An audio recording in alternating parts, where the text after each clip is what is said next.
Good morning students. आज हम लोग चैप्टर नंबर 9 पार्ट 3 डिस्कस करते हैं। इसमें हम लोग देखो stress strain curve, applications of elasticity, elastic fighting और इलास्टिक आफ्टर इफेक्ट, ये 4 टॉपिक आज हम लोग यहाँ डिस्कस करने जा रहे हैं। तो हम लोग फर्स्ट टॉपिक शुरू करते हैं।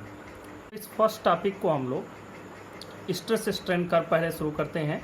इसको हम लोग elastic behaviour of a wire under an increasing load, इस टॉपिक के अंदर हम लोग स्ट्रेस स्ट्रेन कर्व प्लॉट करेंगे और उसको सबसे पहले स्टडी करते हैं।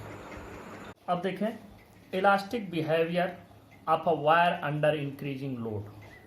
देखो इस टॉपिक में हम सिर्फ और सिर्फ एक ग्राफ प्लॉट करते हैं और ग्राफ प्लॉट करते हैं किसके बीच में? स्ट्रेस और स्ट्रेन के बीच में एक ग्राफ प्लॉट करते हैं और ये देखते हैं कि अगर हम स्ट्रेस बढ़ाते जाएं ग्रेजुअली, धीरे धीरे, तो फिर स्ट्रेस और स्ट्रेन में क्या रिलेशन होता है और एक वायर ऐसे कंडीशन में कैसा बिहेव करता है। तो बात करते हैं। पॉइंट ओ पर कोई स्ट्रेस नहीं है, कोई स्ट्रेन नहीं है। इस लाइन पर हमने स्ट्रेन लिया है, इस पर हमने स्ट्रेस लिया है। चलो अब हम बढ़ाते चले गए, स्ट्रेस बढ़ा रहे हैं, उसी हिसाब से स्ट्रेन भी बढ़ रहा है और ओ से लेकर के ए तक बिल्कुल स्ट्रेट लाइन मिलती है, थोड़ा सा भी लाइन कर्व नहीं है। ओ से ए तक के जो रीजन है, इस रीजन में स्ट्रेस और स्ट्रेन एक दूसरे के, मतलब stress will be directly proportional to the strain यहां पर। और अगर stress is directly proportional to the strain है तो obviously Hooke's law will be obeyed. यहां पर हुक्स लॉ को ये फॉलो करेगा ओ से ए तक। अब देखो जो ए के करेस्पॉन्डिंग स्ट्रेस होता है उस स्ट्रेस को हम कहते हैं लिमिट ऑफ प्रोपोर्शनलिटी। ए के करेस्पॉन्डिंग जो स्ट्रेस यहां पर आएगा, ए से करेस्पॉन्डिंग जो स्ट्रेस आएगा उसको हम कहते हैं लिमिट ऑफ प्रोपोर्शनलिटी। और एक बात और भी समझो, अब हम यहां से जैसे आगे बढ़ते हैं वैसे ही स्ट्रेन थोड़ा सा ज्यादा होता है। स्ट्रेस जिस हिसाब से बढ़ रहा है, स्ट्रेन अब देखो थोड़ा कर्व हो रहा है इस जगह पर, तो कर्व हो रहा है। अभी तक तो बिल्कुल सीधा पड़ रहा था कि जितना स्ट्रेस बढ़ा रहे हैं उतना ही स्ट्रेन मिल रहा है, लेकिन अब क्या है कि यहां से स्ट्रेन थोड़ा सा ज्यादा मिलता है। तो इसका मतलब कि इस दौरान जो बी के आगे, ए के आगे, ए से बी तक की जो जगह है यहां पर कर्व बिल्कुल स्ट्रेट लाइन नहीं है। मतलब कि यहां पर हुक्स लॉ को ओबे नहीं किया जा रहा है। ए से बी के बीच में Hooke's law is not obeyed.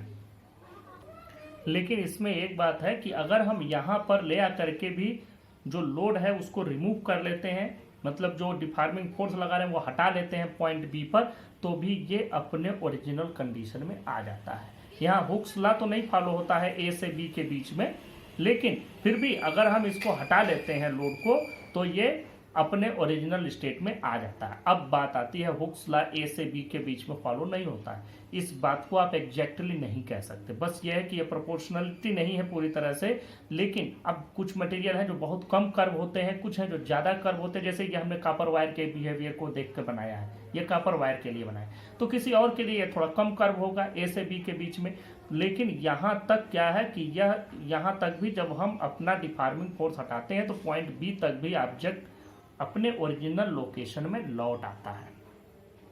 तो फिर समझो कि इस पॉइंट को क्या कहेंगे? जहां वह maximum stress up to which the object regains its original location is called elastic limit. तो यहाँ के करेस्पॉन्डिंग जो स्ट्रेस होगा उसको हम कहेंगे इलास्टिक लिमिट। और पॉइंट बी को एक नाम दिया जाता है यील्ड पॉइंट, YIELD। ठीक, अब हम आगे बढ़ते हैं, फिर बात करते हैं बी के आगे। अब जब हम बी के आगे बढ़ना शुरू करते हैं तो बी के आगे अब ऑब्जेक्ट परमानेंटली सेट हो जाता है, वह अपने ओरिजिनल लोकेशन में लौटने की कोशिश ही नहीं करता।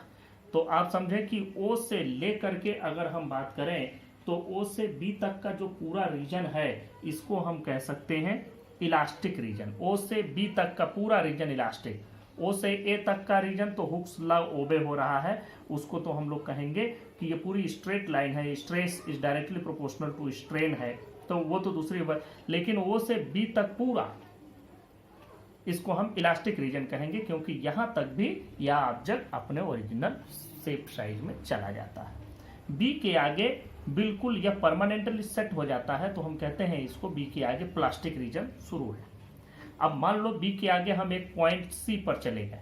अब अगर हम सी पर छोड़ देते हैं, मतलब सी पर हम अगर अपना जो डिफार्मिंग फोर्स लगा रहे हैं, जो लोड हमने लटकाया है वायर में, वह वायर का लोड हम हटा लेते हैं, तो ये सी बी ए ओ पर नहीं आएगा। ऐसा नहीं है कि अपने पाथ को जैसे बी पर हटा लेते हैं तो ये बी से ए से ओ पर पहुंच आएगा, लेकिन जब हम सी पर हटाते हैं तो यह सी बी ए पर नहीं जाता है, मतलब यहां से वापस नहीं लौटता, ये अपने पाथ को रिट्रेस नहीं करता, बल्कि अगर हम यहाँ पूरी तरह से लोड को हटा लें तो ये एक दूसरी लाइन से आता है, ओ सी ओ डैश पर आता है।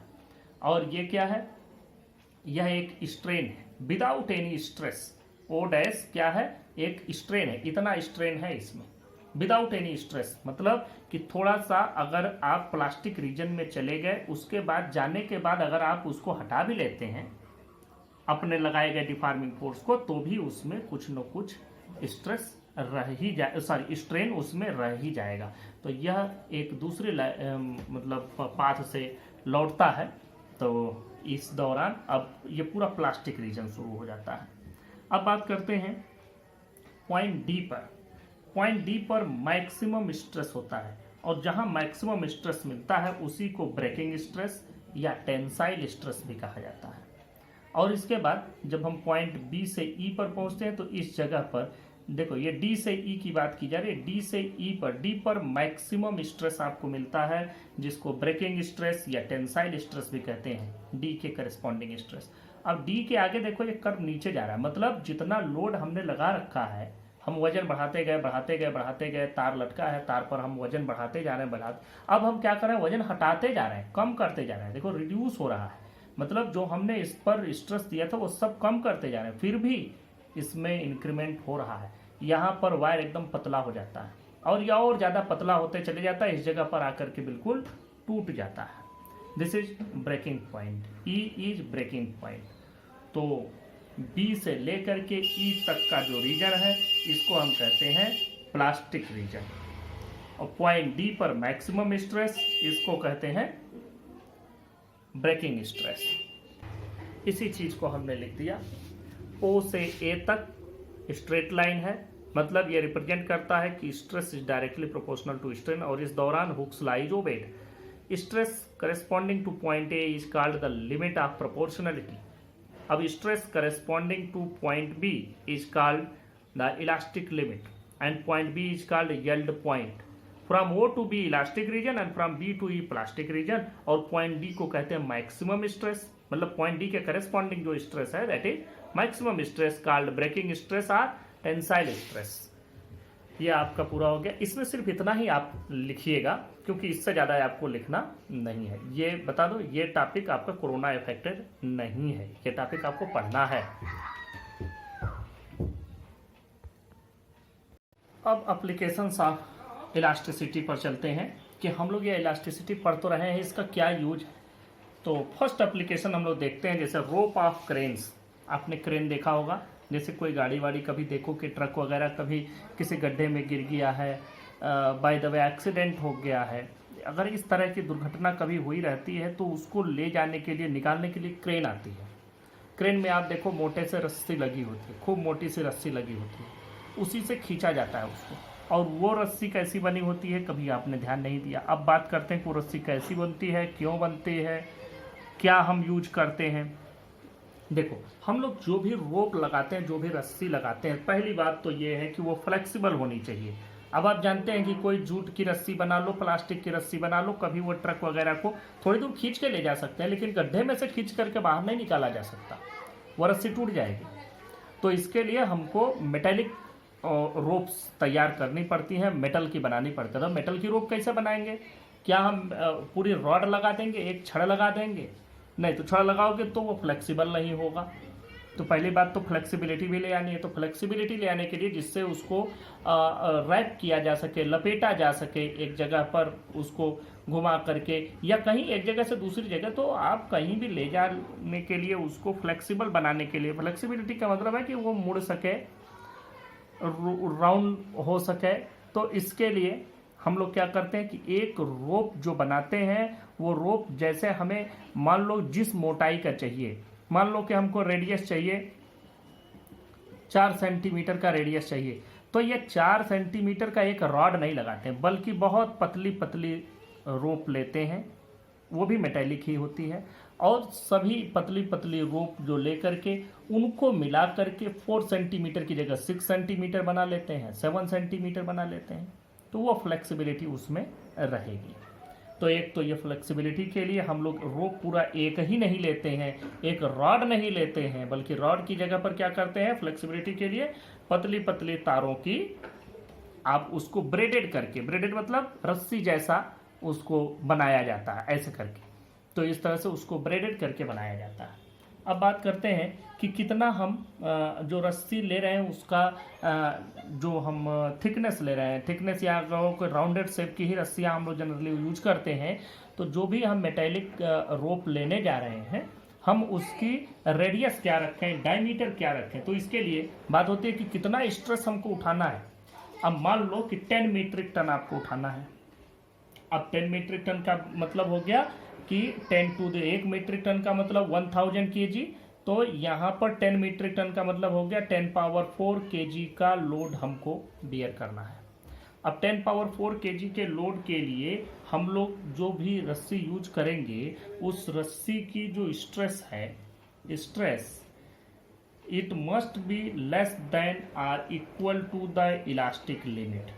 अब किस रस्सी का, किस मेटल का बना रहे हो, एल्यूमिनियम ले रहे हो कि आयरन ले रहे हो कि कॉपर ले रहे हो, ये डिपेंड करता है, उसकी इलास्टिक लिमिट होगी, और उस इलास्टिक लिमिट से कम ही होना चाहिए जो आप स्ट्रेस दे रहे हैं। तो आप स्ट्रेस कितना केजी का उठाने जा रहे हैं, 10 पावर 4 kg, तो ये स्ट्रेस नहीं हुआ, ये हो गया लोड। लोड हो गया 10 power 4 kg, 10 power 4 kg into 9.8 EMG होता है लोड। EMG की जगह पर हमने क्या रखा, 10 पावर 4 इंटू 9.8, तो ये वैल्यू हो गई इतनी EMG, और डिवाइडेड बाई स्ट्रेस का formula force per unit cross sectional area. तो एरिया आप क्या लेंगे, एरिया आप लेंगे पाई आर स्क्वायर, तो एरिया ले लो पाई आर स्क्वायर। अब it must be less then the elastic limit. अब हम बात करते हैं कि अगर इलास्टिक लिमिट किसी भी रस्सी का हम ले रहे हैं, तो उस रस्सी की इलास्टिक लिमिट के आधार पर ही हम लोग ये डिसाइड कर लेते हैं। अब जैसे इलास्टिक लिमिट अगर आपको पता रहेगी, तो आप आर की वैल्यू यहाँ पर इजीली कैलकुलेट कर लेंगे।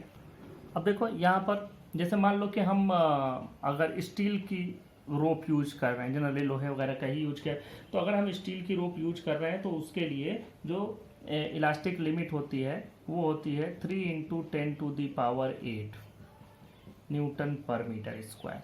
तो इसको इससे कम या इसके बराबर होना चाहिए, कम वाला तो हम हटा देते हैं, हम बराबर वाले पर करके यहाँ से रेडियस कैलकुलेट करते हैं।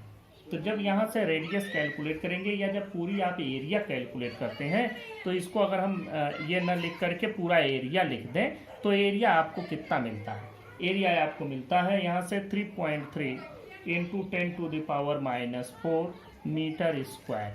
इतनी क्रॉस सेक्शनल एरिया का वायर होना चाहिए। अब अगर वायर आप सर्कुलर क्रॉस सेक्शन का यूज कर रहे हैं, या क्यूब क्रॉस मतलब स्क्वायर क्रॉस सेक्शन ले रहे हैं, तो जो भी स्क्वायर, रेक्टेंगल, किस क्रॉस सेक्शन का आप ले रहे हैं, मान लो जनरली हम लोग रोप बनाते हैं, मैंने बताया कि सर्कुलर क्रॉस सेक्शन का यूज करते हैं, तो अगर सर्कुलर क्रॉस सेक्शन का यूज कर रहे हैं, तो for this area radius must be 2 centimetre, about 2 centimetre. तो हम 2 सेंटीमीटर से ज़्यादा रेडियस का ही वायर यूज करेंगे। तो आप देखें, इसको देख करके हमको पता चल गया कि हमको कितना उठाना है क्रेन से लोड। अब 10 मीट्रिक टन उठाना है, तो हमको इस रेडियस का चाहिए। तो अब इस रेडियस का एक हम कोई रॉड नहीं लगा देंगे, बल्कि इस रेडियस को बनाने के लिए छोटे छोटे पतले पतले वायर मिला करके, और तब उनको ब्रीड करके, और उनकी ब्रीडिंग जैसे ऐसे ब्रीड करके, जो मशीन से ब्रीडिंग की जाती है, ब्रीड करके तब जा करके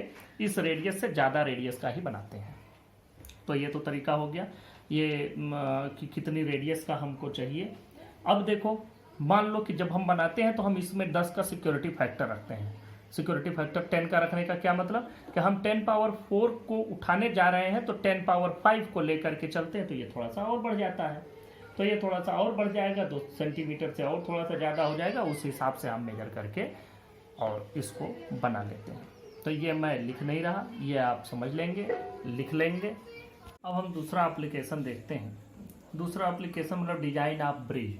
ब्रिज के डिजाइन में बहुत सारे गार्डर्स और पिलर्स, ये सब चीज़ें हम लोग देखते हैं। पूरी तो इंटरनल डिजाइनिंग में नहीं समझा सकता क्योंकि वो तो सब कुछ सिविल इंजीनियरिंग का एरिया है, लेकिन हम लोग यहाँ ये समझ सकते हैं कि इलास्टिसिटी से कैसे ये चीज़ें रिलेटेड हैं। अब देखो, जैसे ये मैं आपको एक चीज़ दिखा रहा हूँ कि ये एक रॉड रखा हुआ है, समझो ये रॉड ले सकते हो, एक गर्डर ले सकते हो, मतलब 2 पिलर के बीच में रखा जाने वाला गर्डर है। तो अब अगर 2 पिलर्स के बीच में रखा है और इस पर कुछ वेट पड़ा W, तो जब भी कोई वेट पड़ेगा तो ये डिप्रेस होगा। डिप्रेस मतलब इसमें थोड़ा सा मिडिल से ये झुक जाएगा। तो ये जो डिप्रेशन आता है डेल्टा, इस डेल्टा का एक फार्मूला होता है। डेल्टा इज इक्वल टू होता है वेट जितना आपने लगाया है divide into L cube by 4YB D cube. देखो ये लेंथ, ब्रेथ और ये थिकनेस हो गई इसकी। अब यहाँ पर देखो, हमारी कोशिश यही रहती है कि इस पर से गाड़ियाँ गुजरें, लोड इस पर पड़े और ये डिप्रेस भी हो, लेकिन इसमें डिप्रेशन इतना ना आए कि ये ब्रेकिंग तक पहुँचे। तो इसलिए हम डिप्रेशन कम भी करना चाहते हैं। तो अगर हमको डिप्रेशन, जैसे आप कभी भी पुल के ऊपर खड़े हो जाए तो आपको लगेगा कि पुल ऐसे ऐसे हिल रहा है, और ये होता है, वो स्प्रिंग के ऊपर ये गर्डर्स सारे रखे रहते हैं और वो स्प्रिंग में वाइब्रेशन ज़्यादातर जर्क स्प्रिंग से ही ख़त्म हो जाता है, उसके बाद का जर्क इन गर्डर्स और बाकी पिलर्स पर पड़ता है। पिलर्स और गर्डर्स पर तो अल्टीमेटली पड़ना ही है, लेकिन जो स्प्रिंग होते हैं वो स्प्रिंग इसलिए लगाए जाते हैं कि कोई जर्क ना आए, तो जर्क आए थोड़ा रिड्यूस हो करके आए, आप कह सकते हैं जोर का झटका थोड़ा धीरे से लगे। तो ये समझो कि ये फार्मूला हो गया डिप्रेशन का। इस फार्मूले का डेरिवेशन आपको नहीं पढ़ना है। अब इसमें देखो कि अगर हमको डिप्रेशन कम करना है फॉर ए गिवन लोड नहीं कम करना है, उसी लोड पर ये डिप्रेशन घटाना है, तो उसके लिए क्या कर सकते हैं, इसको या इसको किसी को बढ़ा दें तो ये घट जाएगा। ध्यान से समझो, इसको बढ़ा दोगे तो भी ये घट जाएगा, ब्रेथ बढ़ा दो, या ये थिकनेस आप बढ़ा दें तो भी ये घट जाएगा। तो इसमें एक दिक्कत आती है कि जब हम अगर इसको थोड़ा सा भी बढ़ाएंगे तो ये बहुत ज़्यादा घट जाता है। अब देखो, इसीलिए जो पिलर्स बनाए जाते हैं, पिलर्स के बीच में गैप होता है। जैसे अगर हमको एक ब्रिज बनाना है तो हम नदी के बीचों बीच पिलर बनाए, पानी में जा कर के, कितना मेहनत, कितना रिसोर्सेज, कितना पैसा उसमें लगता है नदी के बीच में पिलर बनाने में। तो क्यों ना हम नदी के उस पार इस पार बनाए, एक बड़ा सा उस पर गर्डर डाल दें कि हाँ यहाँ से यहाँ तक एक पिलर इधर एक पिलर इधर, पूरा पार हो गया नदी। लेकिन प्रॉब्लम यही आती है कि ये लेंथ आपकी बहुत बढ़ गई। लेंथ जैसे बढ़ती है डिप्रेशन देखो बहुत तेज़ी से बढ़ेगा। लेंथ थोड़ा सा भी बढ़ाओगे, क्यूब के टर्म में बढ़ रहा है, तो लेंथ आप जैसे, इसीलिए ये लेंथ इतनी रखी जाती है कि डिप्रेशन इतना ना होने पाए। इसलिए बीच बीच में ये पिलर्स की जो नंबर ऑफ पिलर्स होते हैं ये भी डिपेंड करता है लेंथ और डिप्रेशन पर। तो इसलिए हम पिलर्स इतने बनाते हैं। अगली चीज़ की बात समझो, जब हम डी मतलब थिकनेस को हम बढ़ाने लगते हैं जिससे कि डिप्रेशन थोड़ा सा कम हो जाए, तो एक प्रॉब्लम और भी आती है, इसके बेंडिंग की भी प्रॉब्लम आती है। ये कभी कभी ऐसा भी होता है कि इस तरह से ये गर्डर है और इसके ऊपर अगर लोड पड़ा तो ये इस तरह से बेंड होने की भी संभावना होती है। ये इस तरह की बेंडिंग भी बहुत ज़्यादा देखने में मिलती है। तो इसलिए ये सभी चीज़ें न हो, इसको कहा जाता है buckling. This is called buckling. इसको बकलिंग कहते हैं। इस तरह से टेढ़ा हो जाने को बकलिंग कहते हैं। आपने देखा होगा रेल की पटरियाँ, रेलवे ट्रैक्स कैसे बनते हैं। ट्रैक्स के बनाने का एक सिस्टम होता है। ट्रैक्स ऐसे बना होता है, ध्यान से समझो, ट्रैक्स ऐसे बना होता है। अब ये आई शेप में क्यों बनाते हैं? आई शेप में इसलिए बनाते हैं कि थोड़ा सा लोड रिड्यूस हो जाएगा और हमें ये बहुत ज़्यादा नहीं बढ़ाना पड़ेगा, थोड़े में ही ये हमारा काम चल जाएगा और इसमें बकलिंग नहीं होने पाएगी। जो बकलिंग की प्रॉब्लम्स हमको इसमें हो रही थी वो बकलिंग की प्रॉब्लम्स इसमें नहीं आएगी। इसीलिए ये रेलवे ट्रैक्स वगैरह और ये सारी चीज़ें जनरली आई शेप में बनाई जाती हैं। तो यह भी एक यूज हो गया हमारे पास इलास्टिसिटी का। देखो, अगर यंग्स मॉडुलस ऑफ इलास्टिसिटी हम मटेरियल का कैलकुलेट कर लेंगे। इस यंग्स मॉडुलस ऑफ इलास्टिसिटी को बढ़ा करके भी आप डेल्टा को कम कर सकते हैं। हम ऐसा मटेरियल यूज करें जिसका यंग्स मॉडुलस ऑफ इलास्टिसिटी ज़्यादा हो, तो उसमें ये डिप्रेशन थोड़ा कम आएगा, मिडिल डिप्रेशन। और जब ये मिडिल डिप्रेशन कम आएगा तो फिर ये इजीली कहीं भी यूज किया जा सकता है। तो इस तरीके से पुल को, ब्रिज को बनाने में भी हम लोग इलास्टिसिटी को यूज करते हैं। थर्ड एप्लीकेशन देखते हैं, maximum height of a mountain on earth. देखो, जो माउंटेन जो भी होता है, तो माउंटेन आपको जनरली इस शेप के दिखते हैं। अब आप देखें कि जब ये माउंटेन इस शेप का है तो इस जगह पर जो टोटल यहाँ पर स्ट्रेस होगा वो सबसे ज़्यादा होगा और ये किनारे इसके मौजूदा समय में ऐसे ये फ्री हैं। तो यह जो मैक्सिमम स्ट्रेस होगा ये उतना ही होगा जितना कि ये बियर कर सकता है। उसके बाद अगर उससे ज़्यादा बढ़ जाएगा तो ये फ्लो करने लगेगा, ऐसे इधर से उधर चला जाएगा। तो यह जो होता है यह इसके मैक्सिमम स्ट्रेस के बराबर होता है। तो एच हाइट का अगर कोई ऑब्जेक्ट है तो उसके बेस पर जो प्रेशर उससे पड़ रहा होगा, ये प्रेशर वाली बात मैं आपको नेक्स्ट चैप्टर में पढ़ाऊंगा, चैप्टर नंबर 10 में। यहाँ आप लोग समझें कि अगर कोई इस तरह का ऑब्जेक्ट है और उस पर एच हाइट का है तो उससे जो प्रेशर पड़ता है वो होता है एच रो जी। अब यहाँ पर एक बात आपको देखने वाली है कि यह इतना इस पर पड़ रहा होगा प्रेशर। अब यह प्रेशर इसके इलास्टिक लिमिट से कम या इसके बराबर होगा, नहीं तो फिर तो ये नीचे या तो दब जाता या तो फिर दूसरे डायरेक्शन में फ्लो हो जाता या ये टूट जाता, मतलब इस तरह की घटनाएं होती। तो यह अपने इलास्टिक लिमिट के बराबर या उससे कम होगा, हम बराबर मानते हैं। फॉर द मैक्सिमम हाइट हम अगर निकालना चाहें तो किसी रॉक, जो टिपिकल रॉक हम लोग देखते हैं, उसका जो इलास्टिक लिमिट होता है वो होता है 3 × 10⁸ न्यूटन पर मीटर स्क्वायर। तो इसका मतलब कि जो एच हाइट के रॉक से जो यहाँ पर प्रेशर पड़ रहा है, प्रेशर पर यूनिट, मतलब ये स्ट्रेस है, स्ट्रेस पर यूनिट, या इसको हम कहते हैं फोर्स पर यूनिट एरिया, जिसको स्ट्रेस बोलते हैं, या प्रेशर आप कह सकते हैं। तो यह इतना एच हाइट के रो डेंसिटी के अगर कोई रॉक है तो उससे इतना इस पर प्रेशर पड़ेगा। तो ये इसके बराबर अगर हम लोग कर देते हैं तो यहाँ पर देखो एच की जो वैल्यू आती है ये होती है 3 × 10⁸ डिवाइडेड बाई रो इंटू जी। रो की वैल्यू और जी की वैल्यू रख दो। रो की वैल्यू देखो ये 3 × 10⁸ हो गया, डिवाइडेड बाई रो की वैल्यू होती है 3 × 10⁻³ और जी की वैल्यू आपको मालूम है 9.8। तो जब आप इसको डिवाइड करके कैलकुलेट करते हैं तो इससे जो आपको वैल्यू मिलती है ये मिलती है नियरली 10⁴ मीटर के आसपास मिलता है, या 10⁴ मीटर, या आप कह सकते हैं नियरली 10 किलोमीटर के आसपास मिलता है। तो this is the maximum height which can exist on the earth surface. Any object of this height can exist, मतलब this is the maximum height of a mountain on the earth. और ये ही लगभग height है mount Everest की, that is the highest mountain in the world. जो है वो क्या है 9,948 समथिंग इस टाइप का आसपास है, मतलब नियरली 10 किलोमीटर्स के आसपास इसकी हाइट है। तो यही एक माउंटेन की मैक्सिमम हाइट हो सकती है अर्थ पर। तो इस तरह से ये अर्थ पर एग्जिस्ट करने वाले किसी भी माउंटेन की मैक्सिमम हाइट आपको यहाँ से पता चल गई। ये कुछ एप्लीकेशंस हो गए। अब एक चीज़ और भी, दो छोटी छोटी डेफिनेशंस आपकी बच जाती हैं। एक बचता है इलास्टिक फैटिग और एक बच जाता है इलास्टिक आफ्टर इफेक्ट।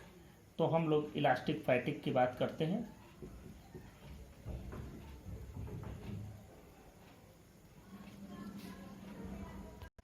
देखो इलास्टिक फैटिग का मतलब होता है, पहले फैटिग का मतलब जानो। फैटिग मतलब होता है थकान। तो इलास्टिक फैटिग का मतलब आपको समझ में आ गया होगा। कोई भी इलास्टिक ऑब्जेक्ट है, जैसे रबर ही है, एक रबर को आप ले लीजिए, उसको बार बार आप खींचिए, कभी थोड़ी स्ट्रेन, कभी उससे ज़्यादा स्ट्रेन, फिर अलग अलग स्ट्रेन से आप उसको बार बार खींचते रहिए, तो आप देखेंगे कि हर बार वो अपने ओरिजिनल शेप में लौट जाता है। लेकिन ये आपको लगता है हर बार वो थोड़ा न थोड़ा, बहुत कम, वो अपनी स्ट्रेंथ खो देता है, धीरे धीरे उसकी स्ट्रेंथ कम होने लगती है, और एक टाइम ऐसा आता है कि वही रबर बैंड आप थोड़ा सा भी खींचते हैं तो टूट जाता है। तो ये है कि जो स्ट्रेंथ लॉस होने लगता है, जब उसकी ताकत खत्म होने लगती है, उसी को हम लोग कहते हैं इलास्टिक फैटिग। और ये क्यों आता है? बार बार स्ट्रेन से। स्ट्रेन मतलब उसकी लेंथ में बार बार इंक्रीमेंट करने से। तो इसको हम लिख देते हैं, the loss of strain due to multiple repeated strain is called elastic fatigue. इसको थकान हो गई। इलास्टिक आफ्टर इफेक्ट की बात करते हैं। जैसे हर एक जैसे एक स्प्रिंग है, अब एक स्प्रिंग को आपने खींच दिया, जैसे छोड़ा वो झटके से पहुंच गया अपने ओरिजिनल लोकेशन पर।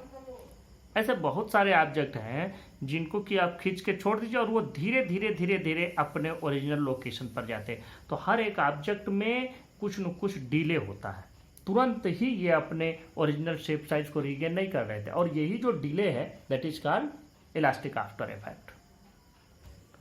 The delay in regaining original shape and size after the removal of deforming force is called elastic after effect. ये दो छोटे डेफिनेशन थे, ये आपको पता होने चाहिए। ये कोरोना वाले नहीं है, ये टॉपिक आपके सिलेबस में है। तो ये आपका इस चैप्टर की पूरी थ्योरी कंप्लीट होती है। ये जो मैंने इसके पहले टॉपिक बताया जिसमें एप्लीकेशंस बताए, एप्लीकेशन सिर्फ समझा दिया, उसको मैंने लिखवाया नहीं, तो वो आप कहीं से नोट कर सकते हैं। आपके एनसीईआरटी बुक्स में भी है, रेफरेंस बुक्स से भी नोट्स कर सकते हैं। हर एक चीज़ लिखना पॉसिबल नहीं होता, और मेन जो उसकी थीम थी वो तो मैंने समझा दिया कॉन्सेप्ट, तो उसको ध्यान देंगे, ये सारी चीज़ें पढ़ लेंगे। अब नेक्स्ट टॉपिक से इसके न्यूमेरिकल क्वेश्चंस डिस्कस किए जाएंगे। Thank you.